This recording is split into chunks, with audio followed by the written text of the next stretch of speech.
Bonsoir à toutes et à tous. Même s'il n'y a pas encore beaucoup de monde dans la salle, je pense qu'on va essayer de commencer à l'heure. D'autant plus qu'aujourd'hui, ce sera assez long. Je vais parler pendant... j'ai chronométré à peu près 1h30, je pense, parce qu'on va beaucoup lire les textes de la Bible. Alors, je vous rappelle que la conférence est enregistrée. Donc, si vous ne voulez pas figurer sur l'enregistrement, d'abord, vous pouvez masquer votre caméra et vous pouvez aussi changer votre nom dans la vignette, qui n'apparaîtra pas à ce moment-là. Voilà. Alors, le thème du jour, l'intertextualité. Je préfère être honnête, je ne suis pas du tout un spécialiste de l'intertextualité dans la Bible, donc je vais sans doute rien vous apprendre. Mais par contre, ce qu'on va voir aujourd'hui, c'est l'importance de l'intertextualité pour cette lecture parabolique de la Bible qu'on poursuit maintenant depuis déjà 4 conférences. Donc on va voir que cette intertextualité, elle a vraiment un rôle très important à jouer pour ce que j'appelle le retournement du texte, son interprétation de manière désacralisée et révélatrice, en particulier révélatrice de la violence. Donc aujourd'hui, ce sera peut-être moins théorique, moins intellectuel, et on va tout de suite, d'ailleurs, plonger dans les textes. Dis-moi Simon. Voilà.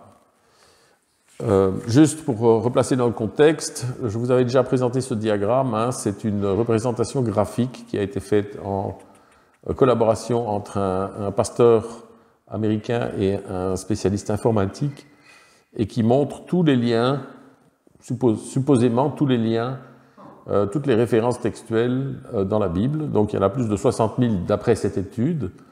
Le graphique, il se lit avec les petites barrettes qui sont en bas, ce sont les chapitres de la Bible. Donc la petite barrette tout à fait à gauche, je vais essayer de vous montrer ça avec, voilà, ici, la barrette ici, c'est le premier chapitre de Genèse, et la barrette là, c'est le dernier chapitre du livre de l'Apocalypse.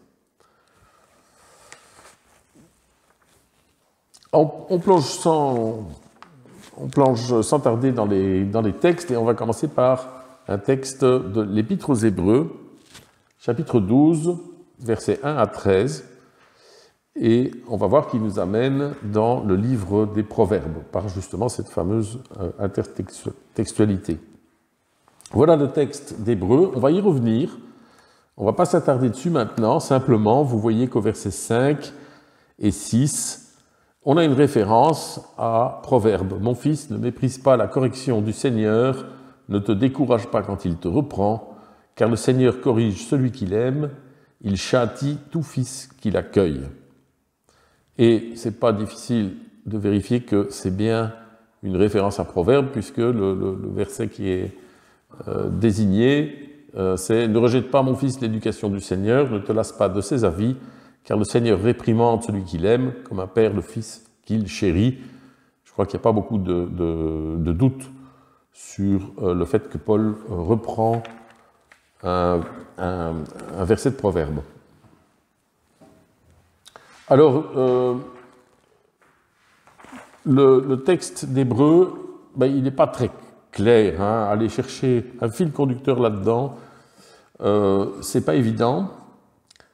On ne voit pas très bien où Saint Paul veut en venir, sinon, dans le langage sacré, dans la lecture sacrée, évidemment, toujours une parole édifiante, la bonne manière de se conduire, etc. Mais aller plus profondément que ça semble difficile. Alors on va voir si le texte de Proverbe nous aide à y voir plus clair. Il y a déjà une règle quand on utilise les références à l'Ancien Testament dans le Nouveau Testament, c'est qu'il ne faut jamais se limiter au verset qui est mentionné. C'est simplement une indication qu'il y a quelque chose à aller chercher dans le texte de l'Ancien Testament, mais ça se limite très rarement au verset qui est mentionné. Donc il faut faire une petite recherche dans le texte de l'Ancien Testament et replacer dans son contexte pour voir ce que l'évangéliste ou l'apôtre cherche à nous passer comme message. Évidemment, ce n'est pas toujours facile d'identifier quel est le passage entier de l'Ancien Testament qui sera pertinent. Alors moi j'ai eu de la chance parce que en relisant Proverbes, comme je connaissais très mal ce livre, je me suis dit, ben, je vais en profiter, je vais relire tout Proverbes. Et dès le premier chapitre, tout à coup, je tombe sur un verset qui attire mon attention. « Mon fils, observe la discipline que t'impose ton père et ne néglige pas l'enseignement de ta mère. » Et ça m'a tout de suite frappé la similitude entre ce verset-là et le verset du chapitre 3 que saint Paul mentionne. Je me suis dit, est-ce que c'est une coïncidence? Bien, on va relire tout le passage de Proverbes. Alors, je vous rassure, on ne va pas tout relire, hein, parce qu'on n'a pas le temps, mais on va relire en partie le passage de Proverbes qui va du verset 8 du chapitre 1 au verset 11 et 12 du chapitre 3. Et on va voir ce qu'on peut en tirer.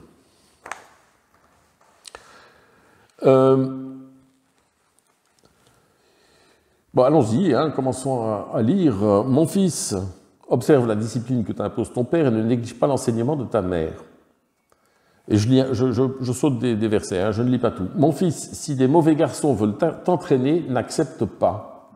Ne chemine pas avec eux, évite soigneusement les ruelles où ils se tiennent, car leurs pieds courent vers le mal, se hâtent pour verser le sang. »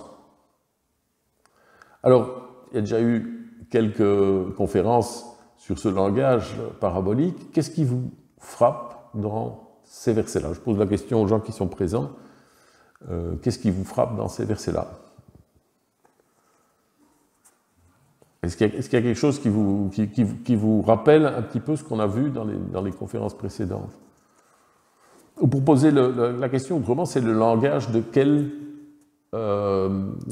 partie du schéma apocalyptique? Donc je vous l'ai remis là, hein, sur vous la voyez? Oui. Je vous l'ai remis en bas, hein, donc vous avez l'évolution spirituelle en 3 temps. On commence par l'aveuglement, puis il y a la crise, et après ça il y a le royaume, il y a la pleine conscience. On est dans quel état ici? C'est un petit peu ça la question. Et quels sont les indices qui nous disent qu'on est dans cet état-là, à votre avis? On est dans le temps de la loi, hein, on est dans le temps de l'aveuglement, et ça se caractérise toujours par plusieurs détails, mais il y en a un qui revient tout le temps, c'est le langage de l'accusation de l'autre.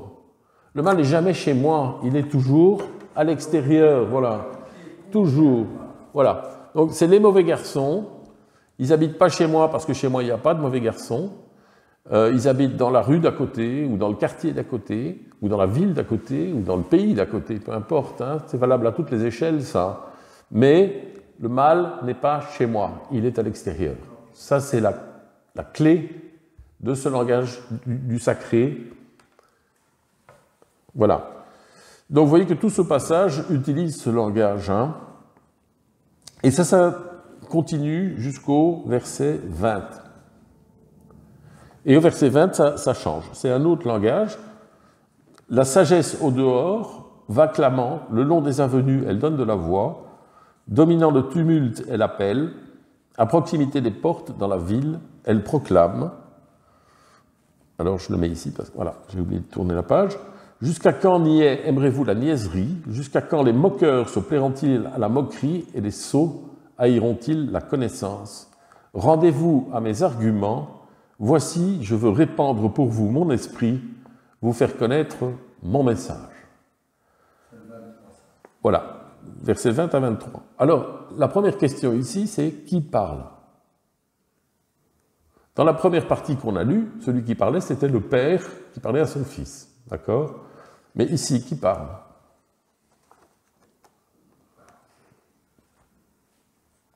Je veux répandre pour vous mon esprit, vous faire connaître, hein? La sagesse. C'est Dieu. C'est Dieu. C'est Dieu. C'est la parole de Dieu.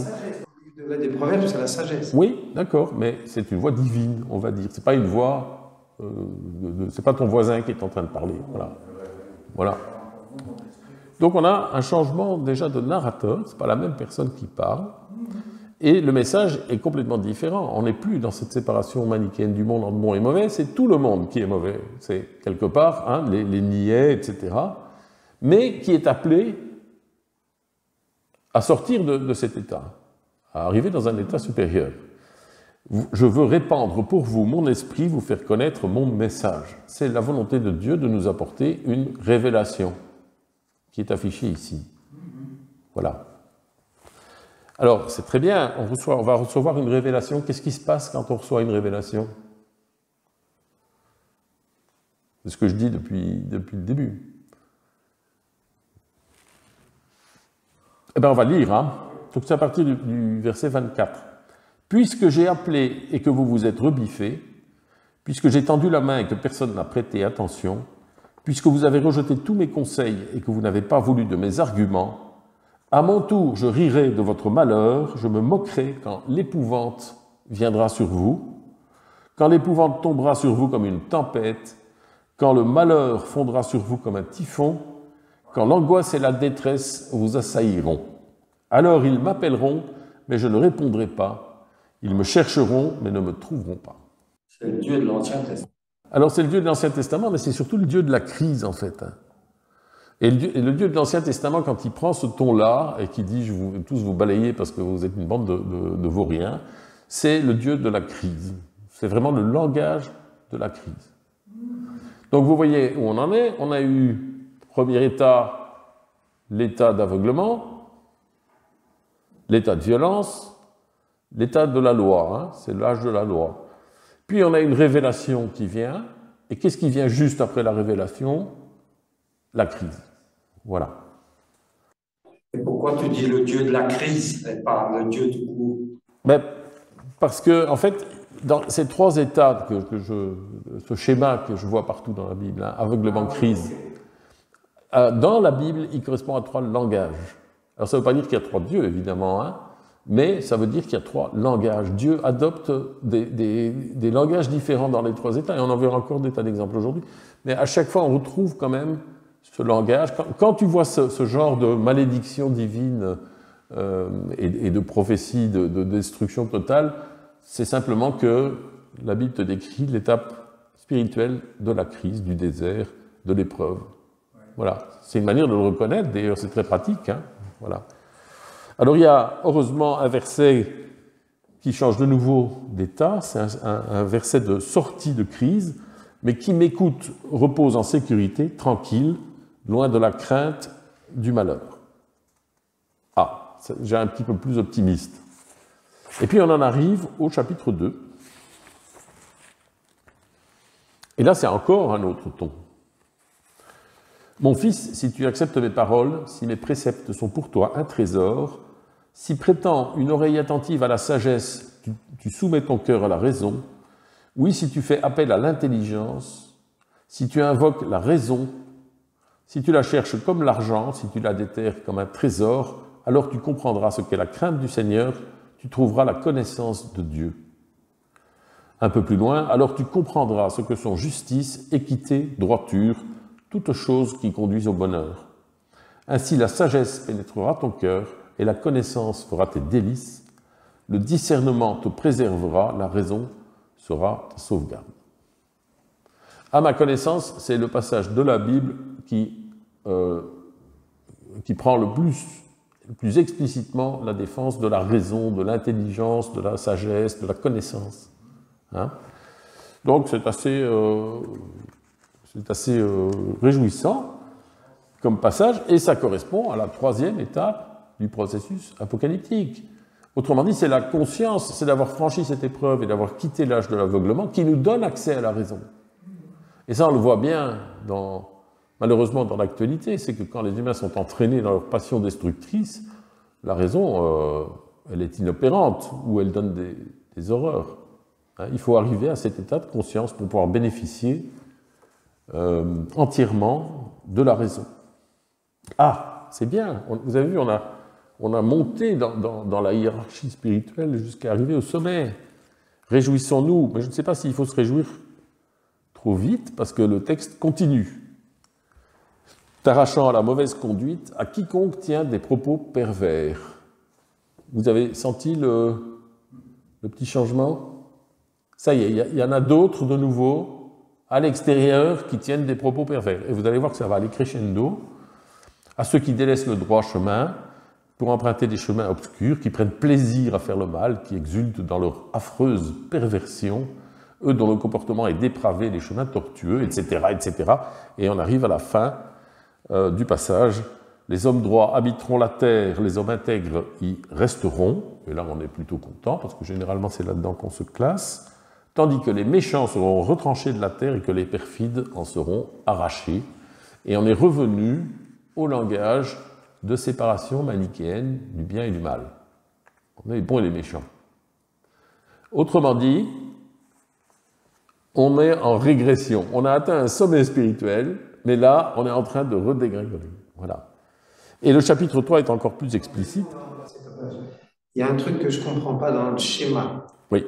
C'est que pour moi, on ne repasse pas de conscience à crise à aveuglement, c'est plutôt une boucle. On était à la conscience et on revient à l'aveuglement. Absolument, je suis d'accord. On a mis les flèches là comme ça. Oui. Donc on revient de conscience à aveuglement, on est en train de... Oui. On va peut-être redémarrer le schéma. Alors, on peut voir ça comme ça, et c'est vrai, parce que bon, dans la pensée girardienne, c'est exactement ça, on a ce cycle c'est un cycle. Mais attention, ici on est dans une structure chiasmique en gros, hein, dans ce chapitre. Mais ce n'est pas une structure chiasmique parfaite, parce qu'il n'y a pas de symétrique de la crise dans la descente. Je ne sais pas si je me fais bien comprendre. Tu as aveuglement, crise, sommet spirituel, tu devrais avoir crise, aveuglement, si tu avais une vraie structure en chiasme symétrique. Si tu retournais le chemin, mais en fait ça oui. passe de conscience à aveuglement. Mais il y a beaucoup d'autres passages qui sont en chiasme, vraiment en chiasme, et où ces trois étapes sont apparentes, y compris les deux étapes de la crise. Donc, on peut interpréter ça comme tu le fais, moi j'ai aucun problème avec ça, mais on peut aussi l'interpréter comme, et donc la structure en chiasme, très souvent, représente j'appelle ça une bulle de royaume, moi, c'est-à-dire, et on a tous vécu ça, on a tous vécu des moments de grâce où la honte, le ressentiment, etc. Tout ça s'était oublié et on se sent en communion parfaite avec les gens. Mais ça ne dure jamais éternellement, c'est toujours un état temporaire. Donc dans notre monde actuellement, on vit, quelque part on est capable de vivre le royaume, mais c'est toujours passager.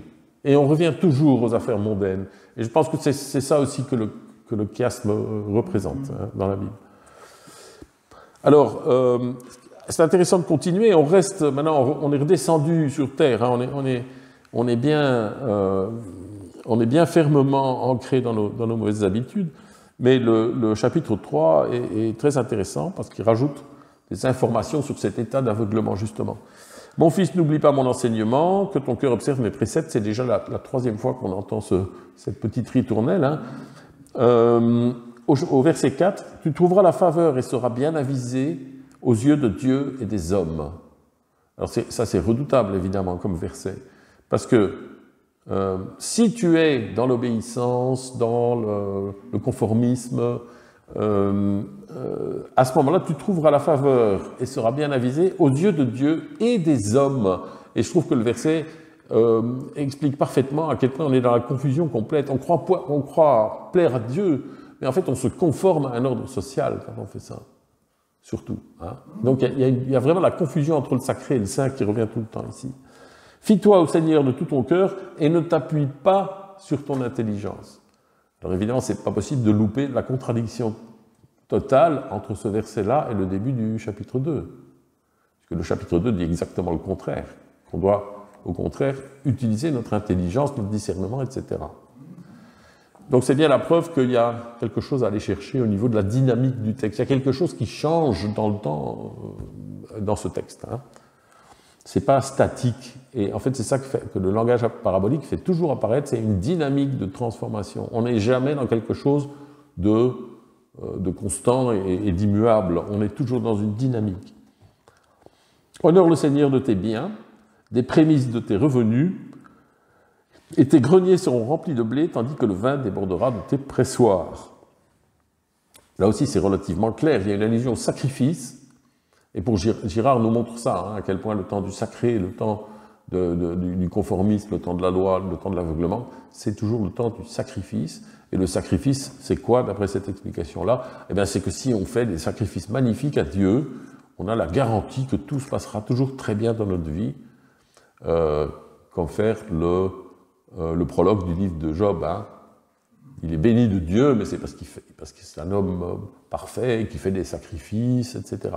Bon, ça c'est la croyance que si je fais des offrandes magnifiques à Dieu, je serai protégé et il n'y a rien, jamais rien qui m'arrivera dans ma vie. La réalité... C'est le début du job. C'est le début du job, oui.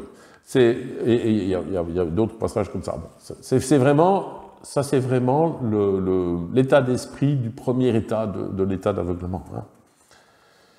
Voilà. Et on termine sur les 2 versets que saint Paul reprend. Ne rejette pas, mon fils, l'éducation du Seigneur, etc., etc. Donc là, on peut arrêter notre analyse. On a trouvé le passage que saint Paul veut nous faire voir. Hein. C'est vraiment la conclusion à laquelle je suis arrivé, parce que maintenant, ça va résonner, ce qu'on a trouvé, cette dynamique qui nous amène au royaume et qui ensuite redégringole, ça va résonner avec le texte de saint Paul.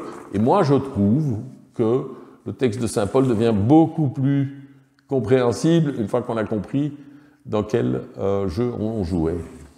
Oui, Benoît, vous voulez poser une question? Les 2 derniers versets qui correspondent à ceux de saint Paul, oui.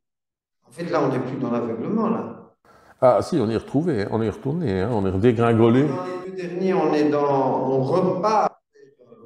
Ne rejette pas, mon fils, l'éducation du Seigneur, ne te lasse pas de ses avis, car le Seigneur est... On va voir, parce que, en fait, on va le voir, parce que ce qui est formidable dans l'intertextualité, justement, étudié du point de vue de la parabole, c'est que le texte de Proverbe va éclairer le texte d'Hébreu, mais le texte d'Hébreu va aussi éclairer le texte de Proverbe. Ça marche dans les 2 sens. Les textes fonctionnent vraiment ensemble. C'est ça qui devient tout à fait apparent, quoi. Et donc, maintenant, on peut revenir, alors je crois que je l'avais mis, voilà, on peut revenir à saint Paul. Alors, je précise, parce que j'imagine qu'il y en a qui bondissent sur leur chaise quand ils m'entendent dire que c'est de saint Paul. Hébreu, les exégètes sont d'accord aujourd'hui pour dire que c'est pas de saint Paul. Bon, je ne veux pas rentrer dans cette polémique-là ce soir, je dis saint Paul parce que, bon, on a dit que c'était un épître de saint Paul, et parce que j'ai quelques raisons de penser que c'est saint Paul qui l'a écrit, mais je ne vais pas m'étendre là-dessus. Peut-être que ça vous sera apparent aussi quand on aura terminé la conférence. Alors, qu'est-ce qu'il dit, saint Paul? Mais il dit, dans la première partie, avant la référence à Proverbe, c'est un encouragement à persévérer dans la vie chrétienne. Rejetons tout fardeau et le péché qui sait si bien nous entourer, et courons avec endurance l'épreuve qui nous est proposée.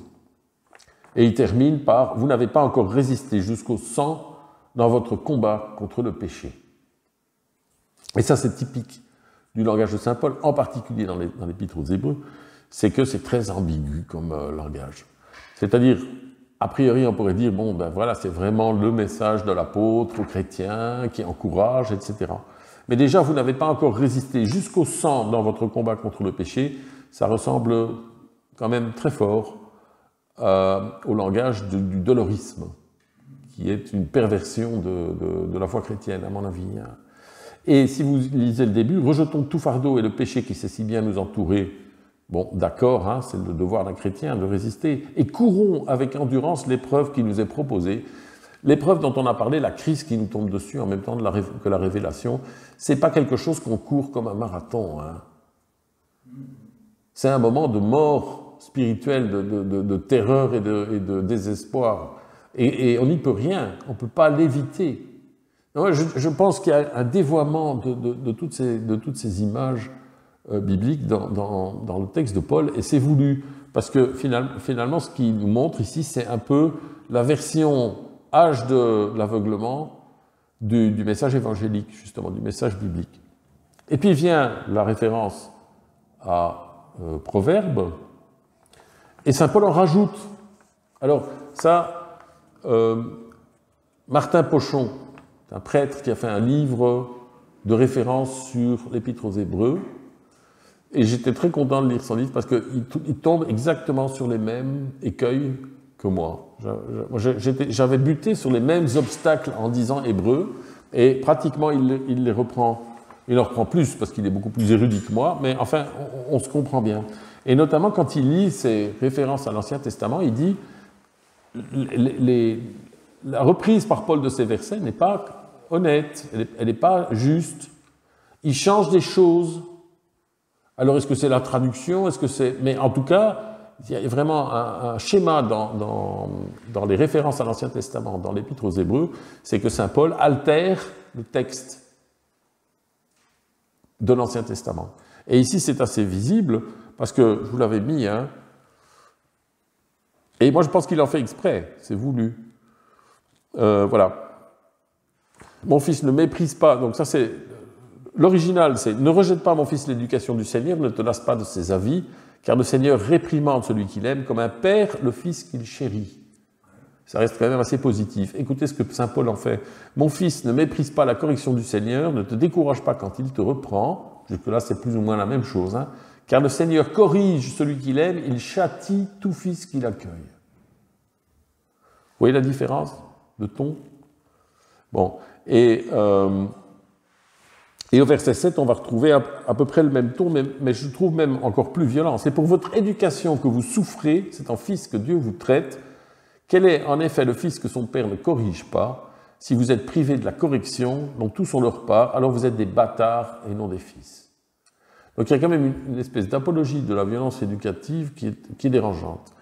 Mais là où ça devient intéressant, c'est quand on lit la suite. « Nous avons eu nos pères terrestres pour éducateurs, et nous nous en sommes bien trouvés. » Donc saint Paul ne condamne pas l'âge de l'aveuglement. Hein. Nous nous en sommes bien trouvés. Mais ce qu'il nous dit après, « N'allons-nous pas, à plus forte raison, nous soumettre au Père des esprits et recevoir de lui la vie ?» Et après, il y a un verset que je trouve vraiment extraordinaire. « Eux, en effet, c'était pour un temps, selon leurs impressions, qu'ils nous corrigeaient. » Alors moi, je raisonne toujours de manière anthropologique. Hein. Qu'est-ce que ce verset nous dit? C'est que cette correction paternelle qui fait notre éducation, et qui est nécessaire, hein, on est bien d'accord, elle est toujours culturelle, elle est toujours relative. C'est-à-dire que si vous allez dans la culture d'à côté, ce ne sera pas les mêmes valeurs que le père va vous transmettre, pas les mêmes interdits, pas les mêmes règles, et même les châtiments vont varier suivant les cultures. Certains seront tolérés quelque part et pas tolérés de l'autre. D'accord? Alors que lui, Dieu, c'est pour votre profit en vue de nous communiquer sa sainteté. Là, c'est la même chose pour tout le monde, là. Hein. C'est universel, vraiment, comme éducation, si on peut appeler ça comme ça. Voilà. Donc je pense que saint Paul veut nous faire comprendre, par son allusion à Proverbe, et parce que Proverbe nous dit justement sur les différences et l'évolution vers la sagesse, vers l'intelligence, etc., son message en devient beaucoup plus ambigu, évidemment. C'est plus un message moral qui dit « Père, n'hésitez pas à corriger vos fils, parce que c'est comme ça que ça marche », mais il met surtout l'accent sur la différence entre la correction des pères ici-bas et celle de Dieu. Et quand on relit ça à Proverbe, à ce moment-là, on se souvient que la correction des pères ici-bas, ça appartient au monde de la loi, de l'aveuglement, etc., alors que celle qui nous est donnée par Dieu nous conduit à la joie, à la connaissance, etc., et à l'amour. Voilà, exactement. Voilà, ça c'était pour le premier texte. Et maintenant, on va passer à un texte du livre de l'Apocalypse, au chapitre 2. On va lire la troisième lettre aux églises. Mais avant de lire la troisième lettre aux églises, je vous propose un petit exercice en commun. C'est une devinette. On va essayer de trouver quelqu'un dans la première lettre aux 7 églises. On entend toujours les lettres aux églises comme des épîtres, comme quand Paul écrit à la communauté de Corinthe, de Thessalonique, etc. Mais c'est pas ce qui a marqué, parce que toutes les lettres commencent par « à l'ange de l'église qui est à Éphèse, à Pergame, à Philadelphie, etc. » Hein? À l'ange de l'église. L'ange, c'est une personne. Donc, la petite devinette, c'est trouver de qui il s'agit dans la première lettre. À qui est-ce que Saint Jean écrit? Et puis c'est pas fini, c'est pas Saint Jean qui écrit parce que c'est une parabole. Vous connaissez mon dada pour les paraboles. Hein. Donc ce qu'on va essayer, c'est de trouver qui est le narrateur dans la parabole, qui parle dans la parabole. Donc, qui parle et à qui il parle. C'est ça l'énigme, d'accord?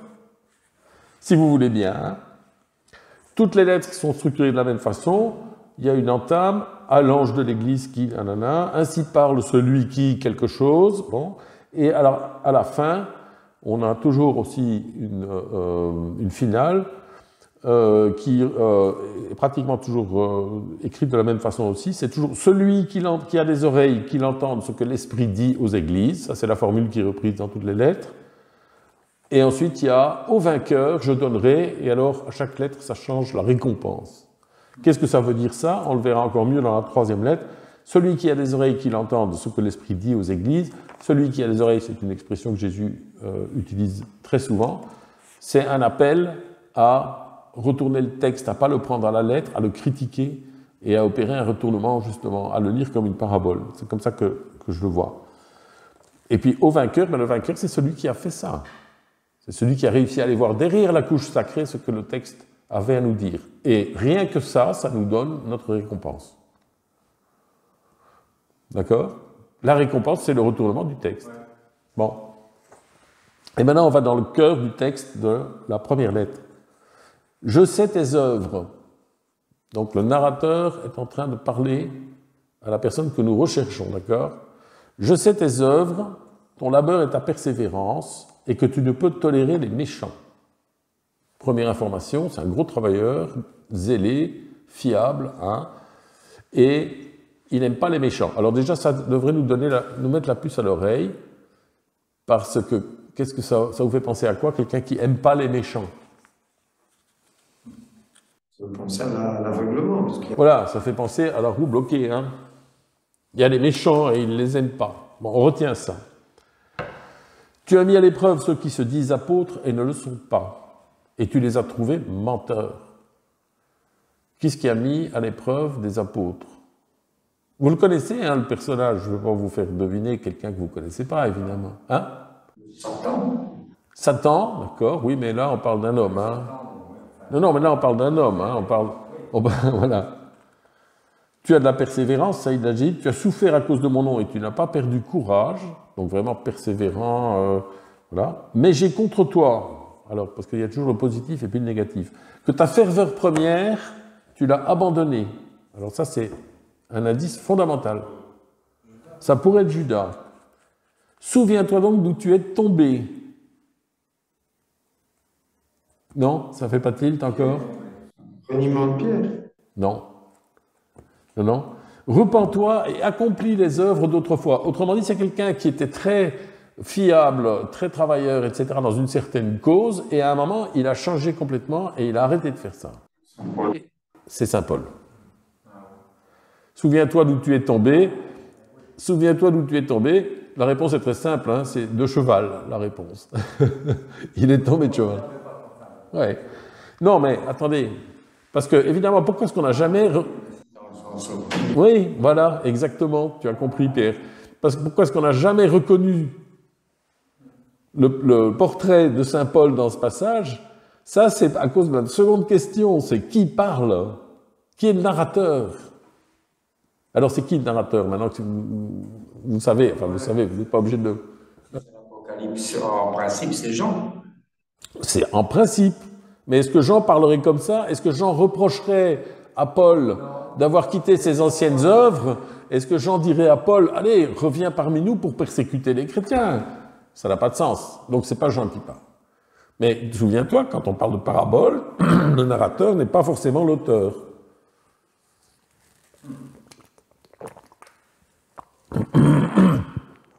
Allez, c'est pas très difficile. Qu'est-ce qui pourrait encourager Saint Paul à revenir à ses œuvres d'autrefois?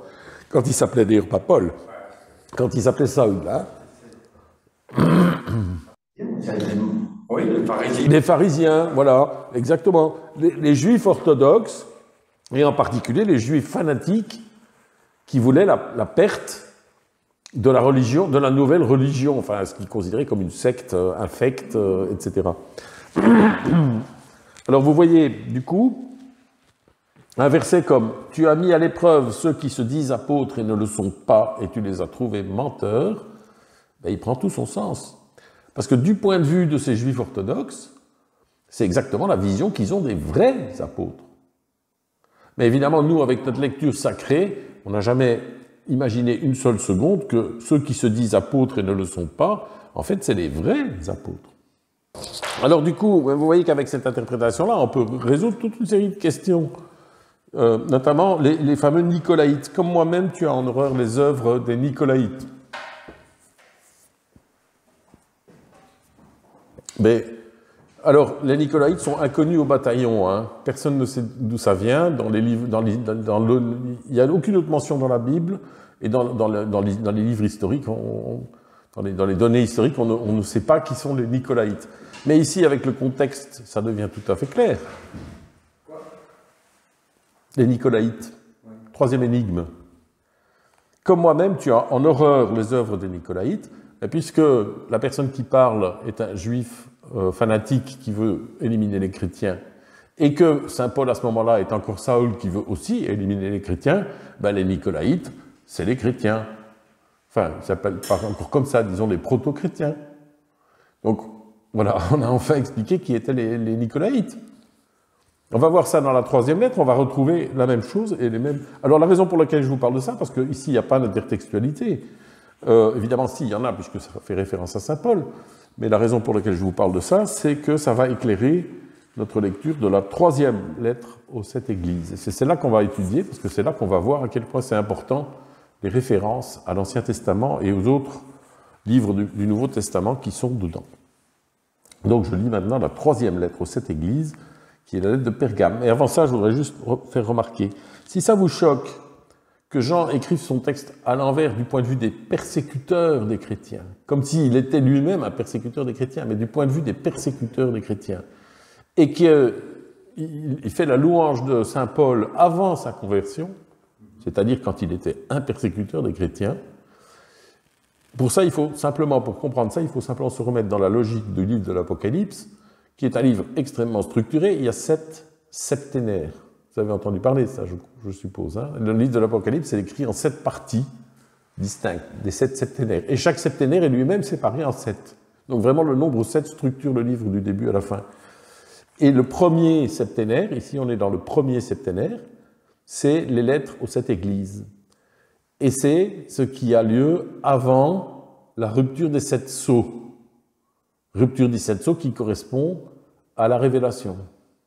Donc ça, c'est avant la révélation. Et ça explique que saint Paul nous décrive le temps de l'aveuglement avec le langage de l'aveuglement. Parce que c'est l'état des lieux. C'est l'état des lieux de l'humanité avant que la révélation nous tombe dessus. Voilà. C'est ça l'idée. Alors, troisième lettre aux 7 églises, c'est la lettre à Pergame. Hein. À l'ange de l'église qui est à Pergame, écrit, ainsi parle celui qui a le glaive acéré à 2 tranchants. Je sais où tu demeures, c'est là qu'est le trône de Satan. Mais tu restes attaché à mon nom et tu n'as pas renié ma foi. Même au jour d'Antipas, mon témoin fidèle, qui fut mis à mort chez vous, là où Satan demeure. Alors on va s'arrêter là. De quoi est-ce qu'il parle? Le narrateur. Au jour d'Antipas, mon témoin fidèle, qui fut mis à mort chez vous. Non, je ne pense pas. Mon témoin fidèle. C'est Jean-Baptiste. Alors, si ce n'est pas Jésus et si ce n'est pas Jean-Baptiste, il y en a un troisième. Hein, c'est le premier martyr, Étienne. Voilà. Moi, je crois que ça parle d'Étienne. Et pourquoi ça parle d'Étienne? Pourquoi est-ce que je penche plus pour Étienne que pour Jésus et Jean-Baptiste? Ben, c'est parce que qui est-ce qui était là au martyr d'Étienne? Ah ouais, oui, Paul. Saint Paul. Ouais, pas encore saint, hein, c'est Saül qui était là. Ouais. Alors, le texte des Actes des Apôtres nous dit qu'il n'a pas participé directement, mais il était présent. Et c'est exactement ce que nous dit le texte ici. Hein. Au jour d'Antipas, mon témoin fidèle, qui fut mis à mort chez vous, là où Satan demeure. Ok, donc on a une deuxième allusion à saint Paul. Et c'est pas fini. Mais j'ai quelques reproches à te faire. Il en est chez toi qui s'attache à la doctrine de ce Balaam, qui conseillait à Balak de tendre un piège aux fils d'Israël pour les pousser à manger les viandes sacrifiées aux idoles et à se prostituer. Alors, pour comprendre ce qui est écrit là, on va aller faire toute l'enquête sur un personnage que j'aime beaucoup. C'est pas où? Quoi? Manger des viandes. Non, non, non, non. Mais, en fait, l'accusation, et ça les exégètes l'ont parfaitement vu, elle vise saint Paul. Pourquoi? Parce que celui qui parle de viande sacrifiée aux idoles, et de manière assez provocante, disons, c'est saint Paul. Dans la première épître aux Corinthiens, chapitre 8, il y a tout un chapitre consacré à la viande sacrifiée aux idoles. Et qu'est-ce que dit saint Paul? En gros, il dit, mais on s'en fiche que vous mangiez ou pas la viande sacrifiée aux idoles. Dieu, il ne s'occupe pas de ce genre de choses-là. Hein. Mais il dit, mais par contre, si vous, et il termine en disant, mais si c'est pour blesser un frère, alors abstenez-vous carrément de manger de la viande tout court. C'est un passage magnifique, il est magnifique. C'est la proclamation de la liberté, mais dans le respect de l'autre. Mais c'est une doctrine qui devait être absolument scandaleuse pour les Juifs, parce que c'est un interdit majeur de manger la viande qui a été sacrifiée au temple. Donc, on a l'impression que Jean attaque saint Paul sur un point de doctrine ici. C'est comme ça que ça a été interprété. Et pour avoir le fin fond de cette histoire, on va devoir aller mener une enquête sérieuse sur le personnage qui s'appelle Balaam, et qui est mentionné dans ce passage. Hein. Il en est chez toi qui s'attache à la doctrine de ce Balaam, qui conseillait à Balak de tendre, et on va voir, tout ça on va le voir, hein, Balaam, Balak, de tendre un piège aux fils d'Israël. Voilà.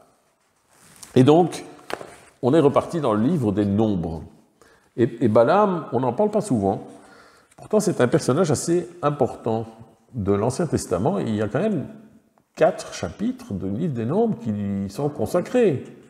Hein? On ne peut pas dire que ce soit tout à fait marginal comme personnage. On va pas tout, c'est très long, on ne va évidemment pas tout lire. Hein? On est au chapitre... Est-ce que je l'ai mis voilà. On est au chapitre. On commence au chapitre 22. 22. Oui. Livre des Nombres. Alors, je vous replace le contexte parce que je ne veux pas vous lire toute l'histoire. Les Hébreux sortent à peine du désert. Ils viennent de sortir du désert, de leur périple de 40 ans. Et vous savez ce qu'ils doivent faire. Maintenant, ils doivent conquérir la terre promise. Et ils passent par un royaume qui s'appelle Moab. Alors, heureusement pour Moab, ils sont du bon côté pour eux, ils sont du bon côté du Jourdain, c'est-à-dire du mauvais côté par rapport à ils sont de l'autre côté par rapport à la terre promise, dans l'actuelle Jordanie. Donc ils ne doivent pas être envahis, enfin c'est pas des ennemis, quoi. Hein, mais la seule chose, c'est que le peuple hébreu campe dans leur plaine, là, et le roi de Moab, qui s'appelle Balak, le premier personnage mentionné par Saint Jean, Balak n'est pas du tout content de les voir camper dans sa... Il a juste envie d'une chose, c'est qu'ils s'en aillent très vite. Bon. Alors, comme il a peur d'eux, parce que c'est quand même une armée assez redoutable, il va voir un devin. Et le devin s'appelle Balaam. C'est un magicien. Hein. Il jette des sorts voilà. Et alors, il envoie des émissaires qui demandent à Balaam de maudire les Hébreux, de faire tomber sur leur tête les calamités possibles et imaginables. Alors, il y a un passage, on ne va pas le lire, on n'a pas le temps, mais c'est dommage, je vous incite vraiment à lire, c'est magnifique, ne fût-ce que littéralement, c'est magnifique ce chapitre. Balaam fait un grand numéro de magicien, c'est-à-dire, laisse-moi la nuit, je vais aller faire des offrandes à Dieu sur la montagne, et si Dieu me parle, il me dira ce que je dois faire. Et puis, comme par hasard, Dieu lui dit de ne pas y aller. Bon. Alors, le roi Balak n'est pas très content, il renvoie des émissaires et il réitère sa demande à Balaam, mais cette fois-ci avec une très très belle récompense à la clé. Alors, Balaam refait son grand numéro de magicien en disant « je vais parler à Dieu », etc. Et quand il redescend, comme par hasard, Dieu a changé d'avis. C'est-à-dire la forte récompense semble avoir eu une influence sur Dieu. Et tout ça est écrit dans un langage très lourd, très sacré, très solennel. Hein. C'est sérieux, hein, on ne rigole pas avec ça. Bon. Alors voilà Balaam qui part avec les émissaires pour aller à Moab. Et là, par contre, il y a une histoire qui est absolument truculente, quoi. On dirait du La Fontaine. C'est burlesque, c'est rigolo, c'est léger comme des bulles de champagne. C'est l'histoire de Balaam qui chevauche son ânesse, mais Dieu, le vrai Dieu cette fois-ci, hein, parce que l'autre c'était du pipeau, mais le vrai Dieu n'est pas content du tout du choix de Balaam, parce qu'il va maudire son peuple élu quand même, hein, c'est pas bon. Alors il poste un ange sur son chemin. Et par 3 fois, l'ânesse tente d'éviter l'ange, et par 3 fois, Balaam qui lui ne voit pas l'ange. Très important ça, souvenez-vous bien de ça. L'ânesse voit l'ange, Balaam ne voit pas l'ange. Et par 3 fois, Balaam bat son ânesse, hein, pour la faire revenir sur le chemin. Il ne comprend pas du tout ce qui se passe. Et alors il y a ce passage, génial. Le Seigneur fit parler l'ânesse. Et elle dit à Balaam, « Que t'ai-je fait pour que tu me battes par 3 fois ?» « C'est, lui dit Balaam, que tu en prends à ton aise avec moi. Si j'avais une épée en main, je te tuerais sur le champ. » L'ânesse dit à Balaam, « Ne suis-je pas ton ânesse, celle que tu montes depuis toujours? Est-ce mon habitude d'agir ainsi avec toi? » Non, dit-il. Le Seigneur dessilla les yeux de Balaam, qui vit l'ange du Seigneur posté sur le chemin. Et ça, c'est le basculement, parce qu'en fait, l'histoire un peu burlesque, elle nous raconte la conversion d'un homme et la transformation de Balaam de magicien à prophète. Et la suite de l'histoire de Balaam, il y a quand même encore 3 chapitres, montre bien que Balaam est un vrai prophète. Il n'est pas juif, mais c'est un vrai prophète de Dieu. Et alors, il y a des paroles de Balaam qui sont magnifiques. « Comment maudirais-je » Le roi Balak continue à lui demander de maudire les Hébreux. Hein. « Comment maudirais-je celui que Dieu n'a pas maudit? Comment vouerais-je à la réprobation celui que le Seigneur n'a pas réprouvé? J'ai assumé la charge de bénir, car il a béni. Je ne me reprendrai pas. » Donc, Balaam reconnaît dans les Hébreux le peuple élu de Dieu. Hein. Ça, c'est tout à fait clair dans la suite. Et au fur et à mesure que Balaam progresse dans ses prophéties et résiste à Balak qui devient de plus en plus insistant, etc., sa prophétie se détache d'une prophétie locale dans le temps et dans l'espace, hein, contre les royaumes, etc., pour devenir vraiment une prophétie universelle, hein, hors du temps. Oracle de celui qui entend les paroles de Dieu, qui possède la science du Très-Haut, qui voit ce que lui montre Shaddai quand il tombe en extase et que ses yeux s'ouvrent. Je le vois, mais ce n'est pas pour maintenant. Je l'observe, mais non de près. De Jacob monte une étoile, d'Israël surgit un sceptre. Et on est vraiment dans les prophéties christiques. Hein. On est là-dedans. Et dans un langage tout à fait apocalyptique, ça termine par « malheur, qui survivra à l'action de Dieu ?» Voilà. Donc on a la Bible qui nous raconte la conversion d'un homme qui devient prophète. Et il faut signaler qu'il devient prophète 1000 ans avant les prophètes officiels, hein, puisque c'est du temps de Moïse. Alors, malheureusement, Balaam va se retrouver mêlé à une affaire assez pénible. Et voilà le contexte encore. Les Hébreux campent donc dans la plaine de Moab, mais ça ne se passe pas du tout bien, en fait. Le peuple commença à se livrer à la débauche avec les filles de Moab. Elles invitèrent le peuple au sacrifice de leur Dieu. Le peuple y mangea et se prosterna devant leur Dieu. Israël se mit sous le joug du Baal de Péor. Alors ça ne va pas du tout, évidemment. Hein. Pour les Israélites, l'idolâtrie et sacrifier à des dieux étrangers, c'est le pire crime possible et imaginable. Il n'y a pas pire. Hein. Le Seigneur s'enflamma contre le peuple. Logique. Le Seigneur dit à Moïse, « Saisis tous les chefs du peuple et fais-les pendre devant le Seigneur face au soleil, afin que l'ardente colère du Seigneur se détourne d'Israël. » Plus loin dans le texte nous dit que cette purge interne, cette guerre civile au sein du peuple hébreu, coûte la vie à 24 000 personnes. Bon, c'est symbolique, hein, ça veut dire beaucoup, disons. C'est quand même beaucoup. Bon. Heureusement, il y en a un qui a compris comment ça marche. C'est le prêtre Pinias, fils d'Éléazar, fils d'Aaron, donc c'est le petit-fils d'Aaron, il est dans la lignée sacerdotale, hein, a détourné ma fureur...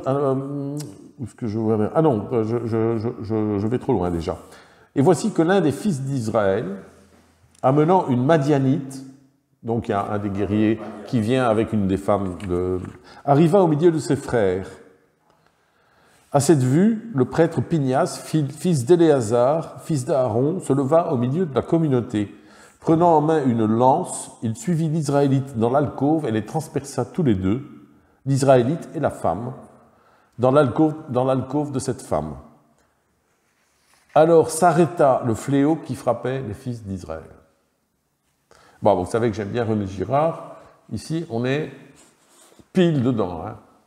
Donc, au lieu de massacrer les coupables, tous les coupables, mais on prend deux innocents, pas innocents, ils sont comme les autres, mais on va les prendre comme bouc émissaire, on va les massacrer, et comme par miracle, la paix va revenir. C'est la fin du fléau, ça s'arrête. On est vraiment en plein dans la théorie mimétique. Et c'est pas fini. Le Seigneur parla à Moïse. Le prêtre Pinias, fils d'Éléazar, fils d'Aaron, a détourné ma fureur des fils d'Israël en se montrant exigeant à ma place au milieu d'eux. Donc c'est le côté, toujours, divin de ce phénomène de réconciliation des hommes autour de la victime émissaire. C'est toujours lié à des croyances religieuses. C'est pourquoi je n'ai pas, sous le coup de mon ardeur, exterminé les fils d'Israël. En conséquence, voici que je lui fais don au prêtre Pinias, de mon alliance en vue de la paix. Elle sera pour lui et pour ses descendants. Cette alliance leur assurera le sacerdoce à perpétuité, puisqu'il s'est montré plein de zèle pour son Dieu et qu'il a fait le rite d'absolution pour les fils d'Israël. Oui, on est en plein dans le rituel et dans le religieux. Hein. C'est pas du tout un... C'est pas du tout une... Oui, c'est le fils d'Aaron, oui, Éléazar. Là, c'est Pinias, hein, c'est le... Voilà. Et donc, vous voyez le principe, il y a un meurtre, on sacralise complètement l'acte criminel, on le déforme pour dire que c'est une très bonne chose ce qui est arrivé finalement, on se réjouit et on établit un rituel. On va reproduire l'effet bénéfique de ce meurtre par l'établissement d'un rituel et d'une lignée de prêtres qui vont être chargés de garder la pureté rituelle au fil des temps. C'est la théorie mimétique. Hein. C'est vraiment un passage extraordinaire pour voir à quel point la Bible résonne avec ça. Mais évidemment, alors là, on est au chapitre 25. Chapitre 25, et j'ai lu, je crois, des versets 6. Non, j'ai commencé au début du chapitre. On commence en 22 et puis en 25. Là, je suis en 13. Oui. Chapitre 25, 1 à 13. Tu retrouveras ça. Alors, c'est pas fini, malheureusement, parce que autant du côté des Israélites, bon, tout est bien qui finit bien, on en a massacré 2 et puis la paix est revenue. Hein, c'est toujours dans l'idée girardienne le fait que ce genre de sacrifice, c'est la violence minimale. Mais il y a un problème, c'est que autant l'Israélite, personne ne le pleure, puisque c'était le bouc émissaire sur qui on a mis tous les péchés, autant la femme, elle n'est pas d'Israël, c'est une Madianite. Et en plus, nous dit le texte, pas de chance, la femme qui fut tuée, la Madianite, s'appelait Cosbi, fille de Sour. Celui-ci était chef d'un clan, c'est-à-dire chef d'une famille de Madian. Donc c'est un personnage puissant. Et donc, ce qui va se passer, c'est que les Madianites, ils ne vont pas accepter ce meurtre. Donc, ils vont déclarer la guerre à Israël et ils vont les attaquer, il va y avoir la guerre. Alors, vient un des passages les plus cyniques et les plus abominables de la Bible, je préfère vous le dire. Hein. Alors, le Seigneur parla à Moïse, « Attaquez les Madianites et battez-les, car ils vous ont provoqué par la perfidie dont ils ont usé envers vous dans l'affaire de Péor et dans celle de Cosbi, la fille d'un responsable de Madian, qui fut tué le jour du fléau dû à l'affaire de Péor. » Donc, deux choses quand on lit ça avec un esprit un peu politique, disons, c'est que, un, Moïse a parfaitement compris qu'il allait avoir des représailles des Madianites, et quand tu as compris qu'il allait avoir la guerre avec ton voisin, qu'est-ce que tu fais? Non, ben, tu l'attaques en premier, c'est tout. Tu fais ce qu'on appelle une frappe préventive en termes militaires, voilà. Et deuxièmement, comme c'est quand même pas joli d'attaquer son adversaire simplement parce que alors que c'est lui qui est coupable. Hein, c'est quand même les Israélites qui ont tué la jeune fille. Et bien il va mettre ça sur le dos de quelqu'un d'autre. Donc il va accuser les Madianites de traîtrise, etc. La perfidie dont ils ont usé entre vous dans l'affaire de Péor, mais les Madianites, ils sont pour rien du tout, c'est une affaire interne à Israël. Tu vois le cynisme de ce langage qui vise encore une fois à déplacer la faute et à accuser l'autre, celui qu'on va attaquer. C'est assez épouvantable, ce passage, il faut le dire. Et alors, au chapitre 31, parce que maintenant on saute 6 chapitres, pendant lesquels le livre des Nombres va nous raconter toute autre chose. Des histoires de lois et d'interdits qui sont mis en place par Moïse, dans le détail, comme d'habitude, un genre de Deutéronome bis pendant 5 chapitres. Bon. Et au chapitre 31, on revient à cette guerre, parce que là, il nous dit rien sur la guerre. Hein. Donc les Israélites partirent en campagne contre Madian comme le Seigneur l'avait ordonné. Alors une petite remarque là-dedans, hein. Quand il y a une violence comme ça, c'est toujours la faute de Dieu, c'est toujours sur lui qu'on met la responsabilité. Et ils tuèrent tous les hommes. En plus de ces victimes, ils tuèrent aussi les rois de Madian. Et ils tuèrent encore par l'épée Balaam. Ah ben voilà, on retrouve. C'est pour ça que je vous le lis ce passage, c'est qu'on retrouve Balaam ici. Ben, il est massacré par les Hébreux pendant l'attaque de Madian. Pourquoi ? Alors qu'il était devenu prophète à leur bénéfice, qu'il leur avait rendu un fier service. Alors qu'il était devenu prophète et puis qu'il a dit quoi ? À leur bénéfice. Oui, bien sûr. Hein ? Absolument, c'est bien de le souligner. Les fils d'Israël firent prisonnières les femmes de Madian avec leurs enfants. Ils enlevèrent toutes les bêtes, les troupeaux, les biens, comme d'habitude on pille l'ennemi. Hein. Ils incendièrent toutes les villes où habitaient les Madianites et tous leurs campements. Bon. Mais quand ils reviennent au camp, avec leurs prisonnières et les enfants et le butin, la Bible nous dit ceci. Moïse se fâcha contre les chefs désignés pour mener les troupes, chefs de milliers et chefs de centaines, qui revenaient de cette expédition. Quoi, leur dit-il, vous avez laissé la vie à toutes les femmes ? Ah oui, mais mettez-vous à sa place. C'est à cause des femmes madianites qu'il y a eu la grande crise qui a failli tourner en guerre civile. Donc il n'est pas content du tout. Pourtant, ce sont bien elles qui, lors de l'affaire de Balaam, retenez bien ça, hein, lors de l'affaire de Balaam, dit Moïse, ont incité les fils d'Israël à être infidèles au Seigneur à l'occasion de l'affaire de Péor, si bien qu'un fléau s'abattit sur toute la communauté du Seigneur. C'est la faute des femmes. Eh bien maintenant, tuez tous les garçons et tuez toutes les femmes qui ont connu un homme dans l'étreinte conjugale. C'est pas fini, hein. Mais toutes les fillettes qui n'ont pas connu l'étreinte conjugale, gardez-les en vie pour vous. Je ne sais pas pourquoi on ne cite jamais ce passage dans les trucs les plus abominables qu'il y a dans la Bible, parce que moi, je n'en ai pas lu de beaucoup plus terrifiant que celui-là. Même dans le livre de Josué, il y en a quelques-unes, mais ici, c'est vraiment... Et Moïse est bien conscient que ce n'est pas vraiment à la gloire d'Israël ce qui s'est passé là, puisqu'il ordonne après ça 7 jours de purification, hein, en dehors du camp. Donc tous ceux qui ont participé à ce massacre sont obligés de sortir du camp et de se purifier pendant 7 jours. C'est toujours dans le chapitre 31. Je suis toujours dans le chapitre 31. Voilà. Oui, comme tu dis. Alors maintenant, on va retrouver Balaam dans la deuxième épître de Pierre. Et la deuxième épître de Pierre, c'est aussi un petit peu dérangeant parce que c'est un texte qui parle des faux prophètes, a priori des faux docteurs. Il y eut aussi des faux prophètes dans le peuple. De même, il y aura parmi vous de faux docteurs qui introduiront sournoisement des doctrines pernicieuses, etc.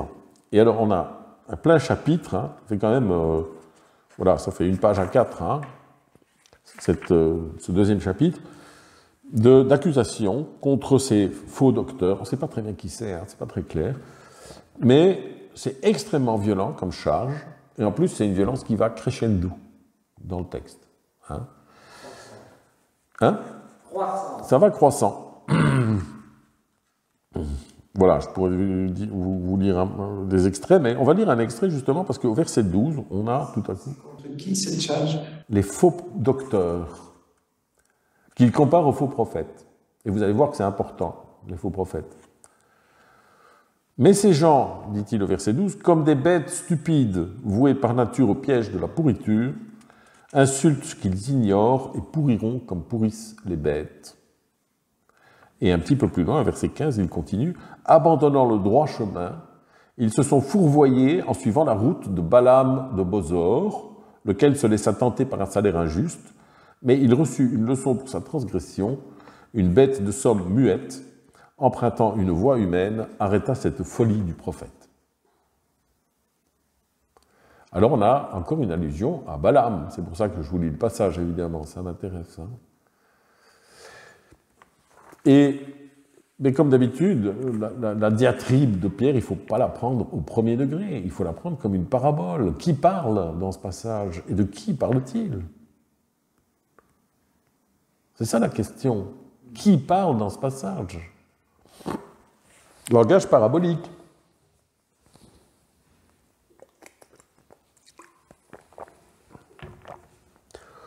C'est une fois de plus l'accusation, le langage de la diabolisation de l'autre. Et de toute évidence, c'est quelqu'un qui n'aime pas tellement qu'il y ait des gens qui viennent avec d'autres idées que les siennes. Des faux docteurs. C'est comme ça qu'on accuse toujours le rival quand on est dans une rivalité intellectuelle ou spirituelle ou autre. Et on va le traiter de faux docteur. Et alors vous voyez que l'accusation est extrêmement violente et ça va vraiment en croissant dans... On lui met tout sur le dos. C'est pas seulement qu'il est faux docteur et qu'il a des mauvaises doctrines. Débitant des énormités pleines de vide, ils appâtent par les désirs obscènes de la chair. Qu'est-ce que ça a à voir avec une dispute doctrinale? Donc l'accusation devient délirante. Voilà. Mais il y a quelque chose, il y a un indice de ce retournement parabolique dans le texte qui, à mon avis, c'est très difficile de le rater. Il commence par les comparer à des gens, ces gens comme des bêtes stupides, vouées par nature au piège et à la pourriture. Des bêtes stupides. Et puis il fait référence à Balaam, 3 versets plus loin. Mais qu'est-ce qu'on a lu sur les bêtes stupides dans Balaam? C'est que ce n'étaient pas les bêtes qui étaient stupides. Et elle voyait l'ange. Qui est-ce qui ne voyait pas l'ange? Ben, c'était lui. Donc tu vois que Pierre, il y a une subversion complète du principe. Ça ne tient pas la route. En plus, qui parle?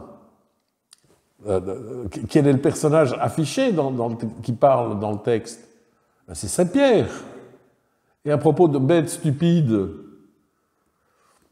Saint-Pierre, bête stupide, ça vous dit quelque chose? Ouais. C'est lui qui est stupide et aveugle, et c'est le coq qui chante et qui lui fait recouvrer la vue. 2 allusions, la deuxième est subtile évidemment, hein, 2 allusions au fait que les bêtes stupides, ben voilà, non, c'est le contraire en fait. Donc autrement dit, il faut retourner ce texte. On l'a lu à l'envers, on a dit « Ah, mais c'est Saint-Pierre qui dit ça, donc c'est certainement vrai, et il faut le prendre à la lettre. » Et il a bien raison de les insulter, de les traiter de... Regardez la fin du chapitre. Hein. Il leur est arrivé ce que dit à juste titre le proverbe « Le chien est retourné à son vomissement, et la truie à peine lavée se vautre dans le bourbier. » Quel joli langage de saint, n'est-ce pas? Heureusement, il y a le chapitre 3. Et le chapitre 3, ça c'est le commentaire du vrai apôtre sur le texte qui précède. Mes amis, c'est déjà la seconde lettre que je vous écris, et dans ces 2 lettres, je fais appel à vos souvenirs, ça c'est l'allusion à l'Ancien Testament, pour stimuler en vous la juste manière de penser. Autrement dit, si je traduis en français, et si vous réfléchissiez un petit peu quand vous lisez ce genre de passages, au lieu de les prendre à la lettre, comme des passages sacrés. Souvenez-vous des paroles dites à l'avance par les saints prophètes, donc encore une allusion à l'Ancien Testament. Tout ça, c'est des incitations à aller creuser dans Nombre pour voir ce qu'il en est réellement de Balaam, je pense, et du commandement de vos apôtres, celui du Seigneur et Sauveur. Tout d'abord, sachez-le, dans les derniers jours viendront de sceptiques moqueurs menés par leur passion personnelle qui diront, alors de nouveau insultes, accusations, c'est qui c'est méchant, où en est la promesse de son avènement, car depuis que les pères sont morts, tout demeure dans le même état qu'au début de la création. En fait, je pense que Saint-Pierre nous dit, mais vous devriez vous poser la question, pourquoi ça ne change pas? Qu'est-ce qui manque dans votre lecture de la Bible, justement, pour que les choses bougent enfin? Donc, vous voyez, encore une fois, inversion, hein, comme si de faire ça, de poser cette question, de mettre en cause, de critiquer le texte, c'était blasphématoire, et c'est absolument horrible, etc. Alors que c'est ça qui nous incite à faire. Et si vous continuez le chapitre 3, je vous invite à relire tous ces textes à la maison, évidemment. Moi, je peux juste les survoler, je vous invite à les relire. Ce que fait la fin du chapitre 3, c'est nous transporter justement dans le temps apocalyptique du retournement du message, le temps où la révélation nous atteint. Voilà. Alors, une fois qu'on a fait ça, ben on peut revenir un petit peu, on peut faire un peu le bilan de tous ces textes. Et on peut revenir à la troisième lettre, aux églises en particulier. Mais j'ai quelques reproches à te faire. Il en est chez toi qui s'attache à la doctrine de ce Balaam qui conseillait à Balak de tendre un piège aux fils d'Israël pour les pousser à manger des viandes sacrifiées aux idoles et à se prostituer. Alors la prostitution, c'est vrai. L'accusation contre Balaam, il reprend l'accusation de Moïse, qui a accusé Balaam de tous les malheurs, de toute la crise qui avait eu lieu avec les femmes magnadites, etc. Et alors il rajoute quelque chose, c'est les viandes sacrifiées, et ça vise Saint Paul, ça vise pas Balaam. Balaam est absolument innocent de ça. On ne peut pas accuser Balaam d'avoir fait quelque chose, de juger les viandes sacrifiées, c'est tout simplement un mensonge. Mais si on retourne chez Pierre, on se rend compte que Pierre utilise le même mensonge. Il fait passer Balaam pour le faux docteur, le faux prophète par excellence, alors que c'est un vrai, on l'a vu dans le texte. Donc, l'accusation de Jean est mensongère, l'accusation de Pierre est mensongère, et l'accusation de Moïse est évidemment mensongère, puisqu'il essaye de faire passer les horreurs qu'ont commis les Hébreux sous sa responsabilité. Toutes les accusations contre Balaam sont mensongères, c'est ça le point commun entre tous ces textes. Toutes les accusations contre Balaam sont mensongères. Balaam est vraiment le bouc émissaire parfait. Pourquoi ? Parce qu'il est prophète, et les prophètes sont des parfaits boucs émissaires, et en plus il n'est pas juif, le pauvre. Il n'a pas beaucoup de chances de survivre. Et c'est massacré. C'est les gens qui dérangent les prophètes, justement, parce qu'eux, ils disent la vérité. Autrement dit, il faut faire travailler tous ces textes ensemble pour se rendre compte que la Bible, une fois de plus, nous donne une révélation de notre tendance à accuser les innocents pour cacher nos horreurs. Ce ne sont que des accusations fallacieuses et mensongères, et nous les avons pris à la lettre.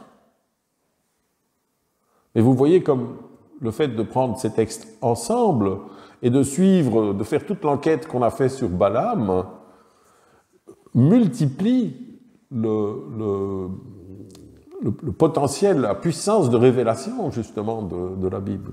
Rien que dans le texte de Jean, c'est très difficile à voir. Rien que dans le texte de Pierre, là, il y a quand même une belle incitation, un beau clin d'œil avec les bêtes stupides. Mais ça ne suffit pas. Et rien que dans le texte de Nombre, ça ne suffit pas. Mais quand vous les mettez tous ensemble, il n'y a plus moyen de ne pas voir le phénomène à l'œuvre. Le phénomène de rejet de la faute sur le dos du bouc émissaire. C'est Girard qui a fait tout ce travail. Girard. Celui-là, c'est le texte-là. Non, il n'a jamais commenté ce texte-là. À ma connaissance, il ne les a pas commentés. Il n'a jamais commenté le livre de l'Apocalypse, je n'ai pas compris pourquoi. Mais voilà. Non. Voilà, et alors, il nous reste 20 minutes pour terminer.